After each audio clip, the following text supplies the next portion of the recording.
কথায় বলে না, উঠলো বাই তো কটক যাই। আমরাও বেরিয়ে পড়লাম ক্যামেরা হাতে। ওয়ান ডে ট্রিপ, সকালে যে বিকাল কিংবা সন্ধ্যের মধ্যেও ফিরে আসা যায় শ্রী নবদ্বীপ ধাম। চলে এলাম মহাপ্রভুর জন্মস্থানে। এই সেই নিম গাছ যার তলে মহাপ্রভুর জন্ম হয়েছিল। তবে এটি আসল নিম গাছ নয়, পরে এই বৃক্ষ রোপণ করা হয়। আসল জন্ম ভিটে আর নিম গাছটি নদীর ভাঙনে অনেক দিন আগেই নদীবক্ষে ঠাঁই নিয়েছে। নবদ্বীপ ধাম হল ৩৩ কোটি দেবতাদের মিলনক্ষেত্র। চাইলে আপনি বিষ্ণু মাতারও দেখা পেতে পারেন, তাই বাদ গেল না শ্রীরাম ভক্তেরও।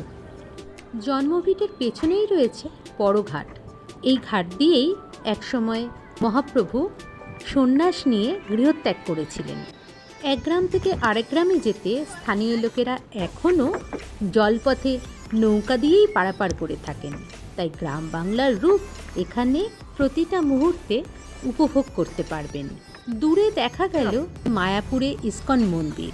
এছাড়াও রয়েছে সোনার গৌরাঙ্গ, গৌরীয় মঠ, বিষ্ণুপ্রিয়ার বাপের বাড়ি, পোড়ামাতলা, রয়েছে প্রচুর মন্দির। অবাক লাগলো এই অসময়েও নদীর পাড়ে কাশফুল দেখে। ভাবা যায় এই সময় কাশফুল?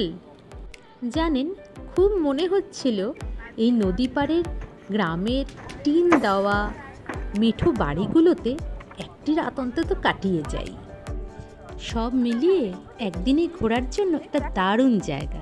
তবে দেরি কেন, চলুন ঘুরে আসি শ্রী গৌরাঙ্গ মহাপ্রভুর জন্মভিটে নবদ্বীপ ধাম। জয় গৌর নিতাই।